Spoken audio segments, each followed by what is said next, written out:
Хочу вам дать 9 пунктов, которые помогут вам анализировать, заниматься аналитикой.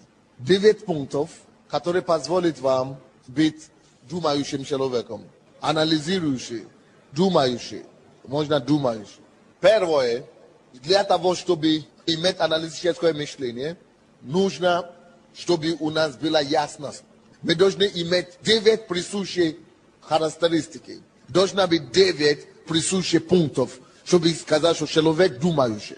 И если вы хотите стать думающим человеком, вы должны мыслить в плане в этих 9 направлениях. Человек думающий должен работать в этих 9 направлениях. Эти 9 направления позволяют разбирать информацию, разжевывать информацию, переваривать информацию и глотать информацию для полезного действия. Какие эти 9 принципов, качеств, характеристик? Первое – ясность. Следующее – достоверность.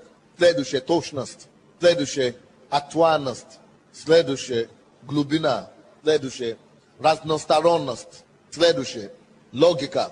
Следующее – значимость. Следующее – беспристрастность. Первое – что такое ясность? Когда я слышал слово, первая задача – понять. Для того, чтобы понять, нужна ясность.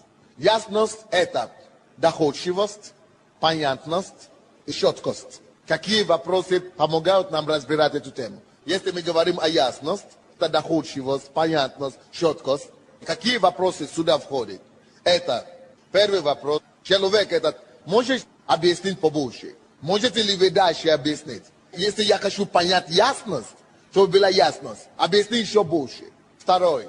Можете ли вы дать больше пример? Первое, я даю вам объяснение, как я понимаю. Но если я хочу, чтобы вы поняли, я себе должен задать вопрос. Как я могу дальше разъяснить им? Дальше разъяснение. Второй. Какие примеры я могу принести? И третий вопрос. Иллюстрацию какую-то надо создать. Что такое иллюстрацию? Картинку какую-то надо создать. Второй. Достоверность. Что такое достоверность? Это правильность. Соответствие информации, правильности. Какие вопросы туда входят? Как это можно проверить? Следующий вопрос.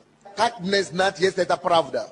Это второй вопрос. Это все отвечает на вопрос достоверности. Следующее. Как мне его уточнить? Или как мне получить надежность этого? Как мне получить подтверждение? Но следующее слово – это точность. Есть разница между достоверностью и точностью. Точность – это то, что нужно измерить. Но точность – это всегда имеет конкретная уточненность, математическое понятие. Вопрос о точности. Первый вопрос – как можно это уточнить? Можно ли быть более точным? И если вы хотите быть человеком анализа, человеком думающим, надо всегда постоянно такие вопросы задавать. Или конкретно мы говорим. Можно ли быть более конкретным? Следующий вопрос. Дайте более подробную информацию. Детали. Расскажите детальные. Точности – это то, что требует деталей. Следующее. Можно ли быть более точным? Следующее слово – это актуальность. Отличается ли от точности? Актуальность – это значимость, относимость, делу, вопросу и так далее. Или необходимость. Иногда актуальность – это необходимость. Какие вопросы отвечают на вопрос актуальности? Первый. Каким образом то, о чем вы говорите, какое отношение оно имеет к данной теме или к данному вопросу? Следующий вопрос. Вы задаете, какое соотношение между то, что вы сейчас сказали, и то, о чем мы говорим? Соотношение. Какое соотношение? Первое – это какое отношение. Второе – соотношение. Третье – каким образом сказанное помогает решить данный вопрос. Следующее – это глубина. Глубина. Какие вопросы сюда входят в глубину? Первый вопрос. Насколько это сложный вопрос?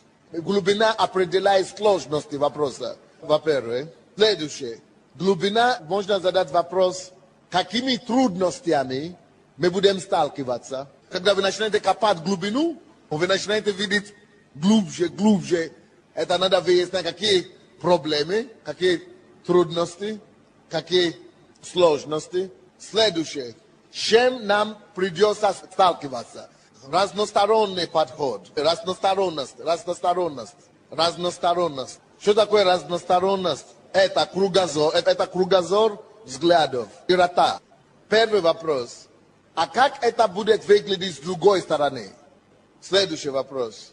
Выслушали ли мы другую точку зрения? Были ли другие точки зрения или другие соображения? Следующий. Какие существуют другие подходы к решению этого вопроса? Другие пути. Следующее. Логика, умозаключение, выводы соответствующие. Какие вопросы отвечают на логику? Это, во-первых. Следующий вопрос. Вопрос логика. Второе. Это, есть ли соотношение между начальное приложение и последнее приложение? Есть ли связь? Есть ли логика? Не теряется ли связь? Следующее. Есть ли подтверждение из всего сказанного? Есть ли подтверждение по всем вашим рассуждениям? Есть подтверждение вашего факта, то, что вы говорите? Подтверждается ли из сказанного? Подтверждается ли ваше рассуждение из сказанного вами? Понятно? Следующее. Значимость. Это важность, значительность, смысл.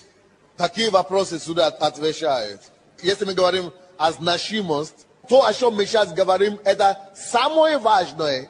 Мы сейчас обращаем внимание на самый важный вопрос или нет? Мы сейчас говорим о самом главном или нет? Второй. Ключевой ли этот вопрос? Или подобный вопрос? Что из всего сказанного суд? Какова суд? Беспристрастность. Что это значит? Это значит честность, справедливость, законность. Это значит, вы не имеете свои личные интересы. Какие вопросы? Первое. Есть ли у меня личный интерес в этом деле, в этом вопросе? Следующее. Ищу ли я своего в этом моем рассуждении, в этом деле? И следующее. Поддерживаю ли я какую-то из сторон? Все эти пункты, 9 пунктов, которые помогают нам быть глубокими людьми.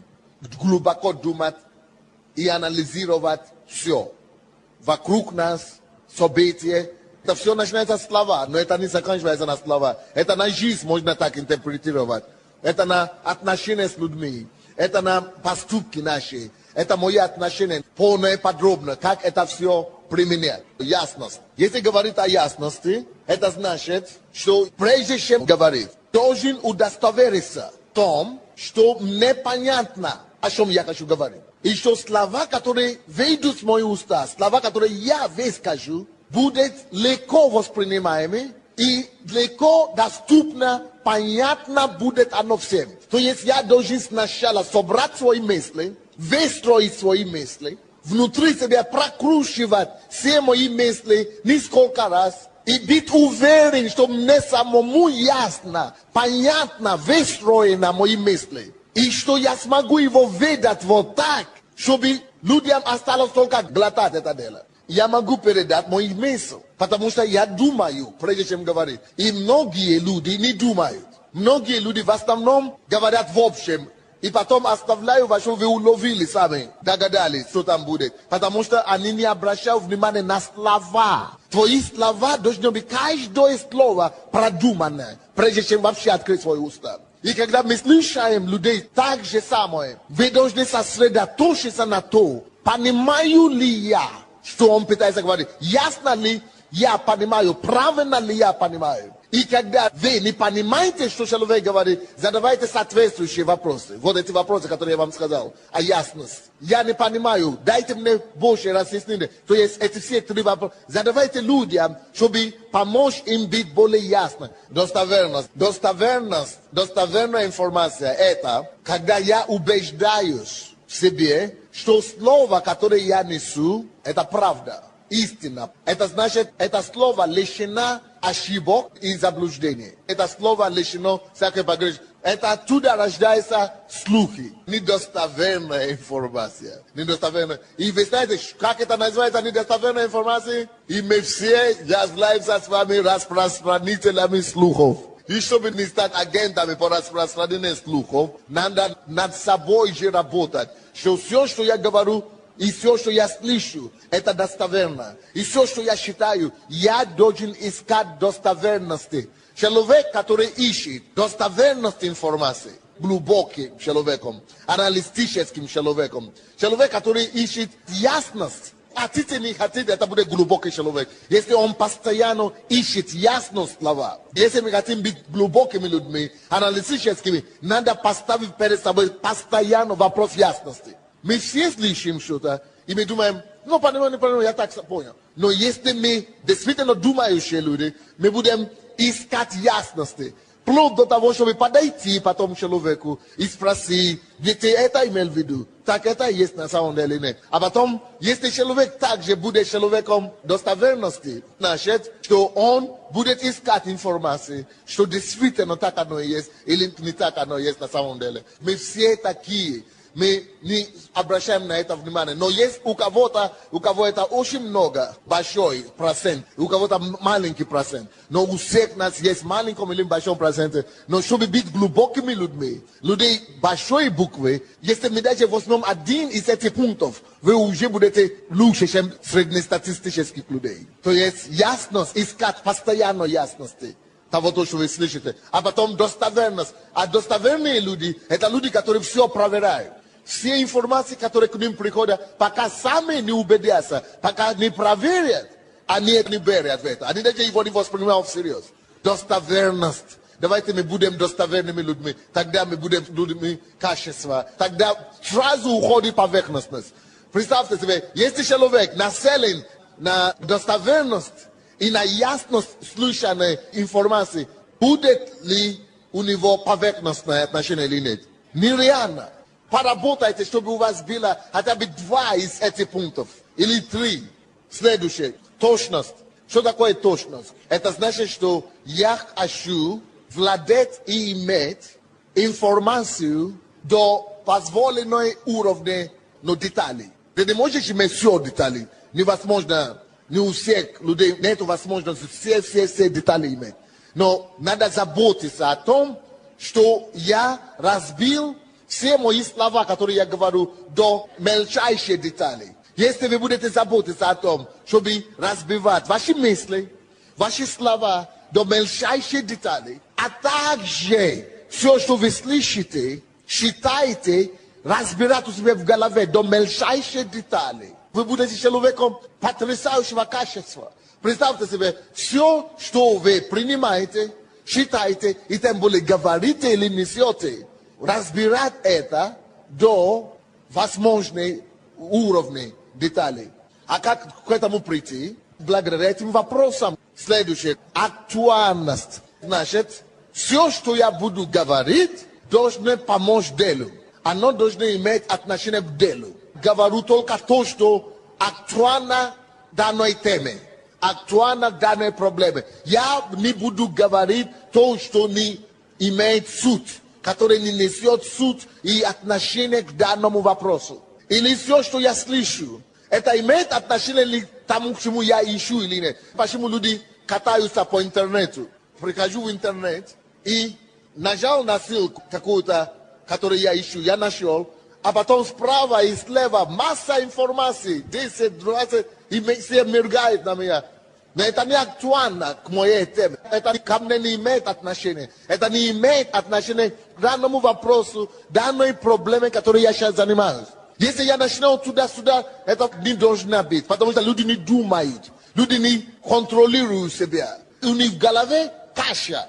И этой кашей они так и живут. Каша в одежде, каша в поступке, каша в отношениях, каша в словах. Поверхностные люди только в каше и живут. Поэтому, чтобы не быть поверхностными, чтобы мы не были дешевыми людьми, людей базара, нужно обязательно думать, продумывать каждое слово. Зачем я это говорю? Имеет ли это связку с данной темой? Может быть, это имеет отношение, но долгое отношение. То есть какой-то данный родственник. Надо говорить по сути, а это не актуально сейчас. Не надо об этом говорить. Я постоянно задаю людям вопрос, к чему вы это говорите? Суть какой? Потому что люди не думают, потому что они поверхностные. Аналитического подхода не к самому себе. Поверхностность выбивается сначала себя самого. Не из книги, ты сам должен начинать думать, Все слова, которые ты думаешь, должна иметь определенные принципы, определенные направления. И до того, как говорить, это все начинается с мышлением, как ты думаешь внутри. Ты должен все выстраивать внутри, прежде чем говорить наружу. Следующее. Глубина. Глубина это говорит о том, что не поверхностно. Глубина это противоположность поверхностность. Значит, не поверхностная. Не поверхностная. Это значит, надо идти за каждым словом, что-то скрывается. За все, что мы видим, слышим, есть глубина. То же самое, когда мы видим с вами дерево. Дерево стоит, потому что у него есть корни. И благодаря корни стоит. Поэтому все, что мы видим, еще не все, что есть на самом деле. Глубина. Что-то содержимое есть внутри. Также все жизнь. Если кто-то написал статью в газете сегодня, это они написали эту статью, потому что что-то двигает им. Глубина. Что стоит за этим? Что стоит за этим, которое я не вижу? Вы всегда должны думать о том, к чему это приведет. За каждое конкретное действие есть потом последствия. Глубина. Это говорит о том, что всякое ваше действие имеет возможность цепочки. Это цепочка. Думайте о глубине плана цепочки или корни. Действие рождает другое действие. Слова рождают другие слова. Или, если я сейчас вижу это слово, значит, что-то было до того. И что-то будет после того. Глубина. Какие сложности, какие проблемы невидимые, которые я сейчас не вижу, поверхностные, стоит за эту информацию. Я должен подумать, почему он это сказал? Какие его интересы? Кто ему сказал? Что эти люди имели в виду? Какие далеко идущие их последствия? К чему они хотели бы прийти? Что они не говорят? Вы должны всегда себе задавать такой вопрос. Что он не договаривает? Что я не вижу? Что есть за этим, который я не вижу? Вот глубина. Что за этим стоит? И вы тоже так и делаете. У вас все действия имеют какие-то причины. Имеют какие-то последствия также. Следующее. Разносторонность.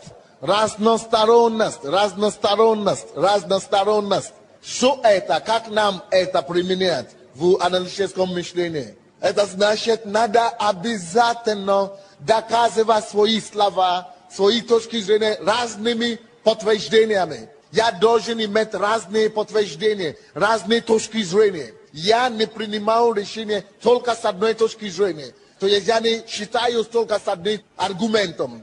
Я должен иметь многократно. Это должно быть 3 хотя бы. Трехкратное подтверждение. Вы должны говорить, какое подтверждение? Если я это говорю, я должен иметь 2-3 подтверждения. 3-4 подтверждения. Я должен поддержать эту мою точку зрения 3 примерами.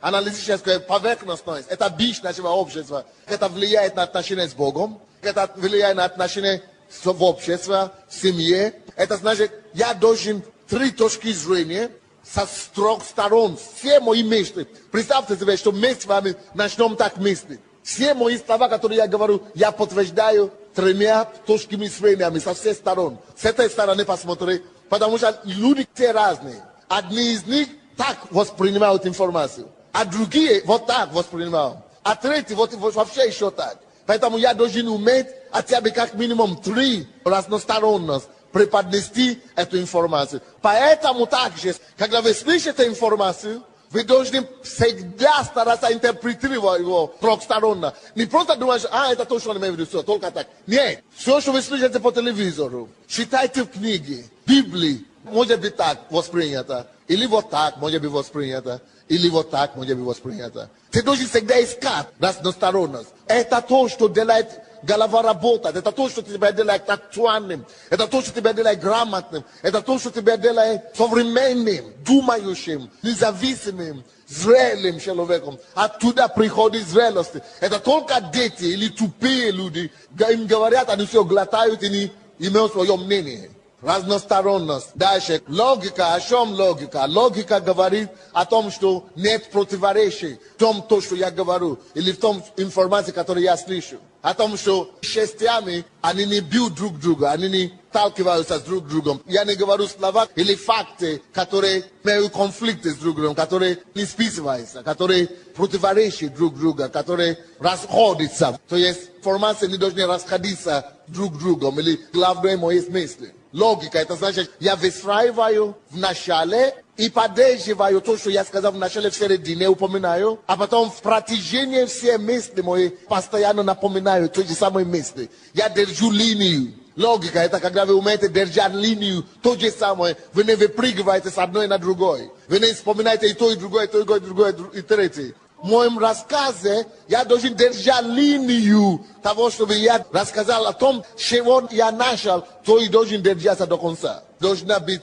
смысловая связь, смысловая связь должна быть. Это и есть логика, смысловая связь. Следующее, значимость. Это значит фокусироваться на важность вопроса. Это значит, если я говорю о чем-то, я должен, прежде чем высказывать, для себя определить, где важность вопроса, где суть. И я должен для себя решить, на что я делаю ударение. Это и есть важность. На что я делаю ударение. И все строится вокруг этого только. На вас вешают лапшу, но на самом деле хотят другое сказать. То есть главное, где, что он преследует. Установится жертвами из-за того, что мы настраиваем себе с самого начала, что уже он преследует. Лапшу тебе весят до уши, а у себя карманы уже пустые. Поэтому надо постоянно уметь себе задать вопрос, какую цель преследует, или какую цель преследую. И задавать себе надо уметь вопросы. На что фокусироваться, где? Не надо на все и то, а потом же потерял фокус. Нет, фокус какой. Передай то, что ты хочешь сказать. Это значит не плавать